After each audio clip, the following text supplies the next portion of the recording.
Hi, this is Donna Druchunas, and in this video I want to talk about lace pattern that has lace, yarn overs and decreases on every row, right side and wrong side. That is what this Italian diamonds motif has. This is from my Europa shawl. I don't use these kind of motifs a lot because they're more difficult to knit than those with plain wrong side rows. You can see here there's one strand of yarn between each yarn over. That's a clue on the finished lace that it doesn't have any plain rows. Let's just compare that quickly to this one. It's an easier version for the same pattern that does have plain rows. And you can see that one here. It has a very similar design. It's kind of a diamond with another small motif inside. This one has two strands of yarn twisted together between the yarn overs, but otherwise it's, I think, an acceptable replacement. It's not an exact duplicate, but if you ever find something that is like this, that's just one motif in a project, such as this one is in my Europa shawl, you can substitute something easier. These both have 8 rows and 11 stitches in the pattern. So this one's pretty straightforward, the one with the plain rows. It's just got regular knit 2 together, SSK, and then a slip 1, knit 2 together, pass the slip stitch over, and yarn overs. And then you purl every row. Sometimes in some patterns you knit every row that are on the wrong side, but in this case you knit on the right side, purl on the wrong side. So you're purling every wrong side row where it's just blank squares. Now let's take a closer look at this one with the lace workings of the yarn overs and decrease on right side and wrong side rows. We're still working on a knit on the right side, purl on the wrong side, which is stockinette stitch, and then we've got a yarn over and some decreases. You can see here that they have right side and wrong side definitions because they're used on both right side and wrong side rows. So here on stockinette stitch, we knit on the right side, purl on the wrong side. We change a K to a P. On knit 2 together symbol, when that's used on the wrong side row, we purl 2 together. We change a K to a P. And we can do the same thing on the left slanting decrease. SSK can become SSP, or we can use purl 2 together, which would have come from knit 2 together, but working them through the back loop. So either one of those is okay. SSK to SSP, knit 2 together through the back loop to purl 2 together through the back loop, or you can combine them as I did, because SSK is not that difficult or arduous, but SSP is a pain in the butt, so I just used purl 2 together through the back loop. These both make left slanting decreases worked from the wrong side, and the only difference is that the purl 2 together through the back loop is twisted. And in this case, I didn't think it made very much of a difference. In the actual shawl, it's finer yarn. It blooms a little and a little heathery, so it's not going to show up. So that's what that all is about. Now I just want to show you how you knit those decreases on the wrong side row, because there's a little trick that you want to make sure that you get.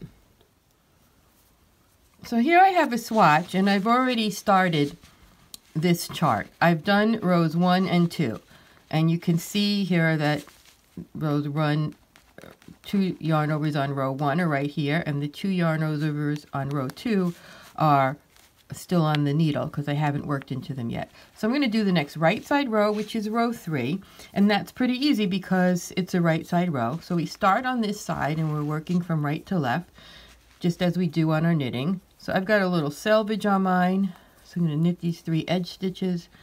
I don't have a marker on it, but you could use a marker to separate that if you have it in your pattern. So then we have knit 1, knit 2 together, yarn over twice. So I'm going to just do knit 2 together, yarn over. And then this next knit 2 together includes the previous yarn over. It doesn't matter. Just do a regular knit 2 together, yarn over, plain knit in the middle. Then I've got yarn over SSK twice. So yarn over. I like to do my SSKs like this.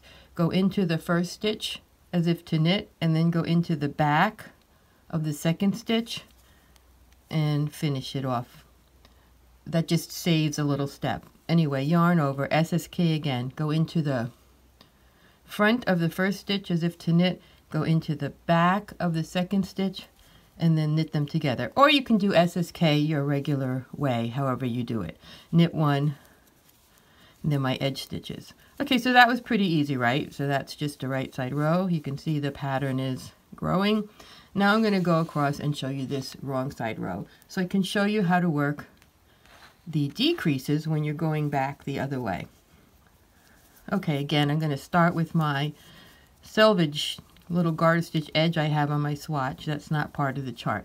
And now we're on row 4, so I'm going to start reading on this direction from where the number is, because I've turned my work around and I'm going back the other way.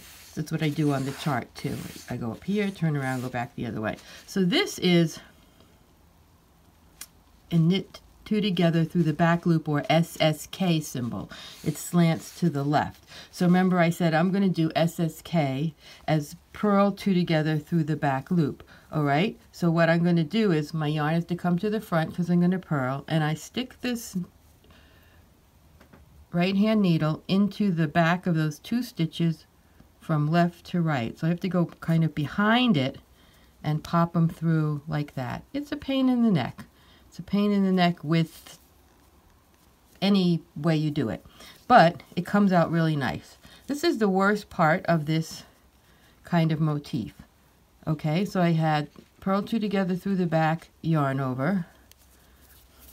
Then I'm going to do purl together through the back again, and again it includes a yarn over as part of it, but it doesn't matter. Same thing, from in the back, from left to right, and then you complete them as 2 stitches work together as a purl, yarn over. Then I have 3 plain purls.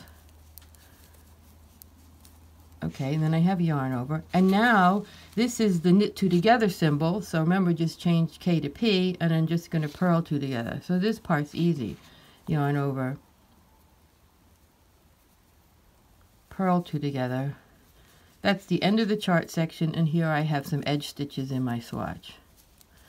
So it's just a matter of a lot of things, actually. Remembering to go from right to left on the right side chart rows, from left to right on the wrong side chart rows, and remembering to change knit to purl, K to P, for the decreases. This is a purl 3 together, so just the same as purl 2 together, but you put the needle into 3, so nothing special particularly there.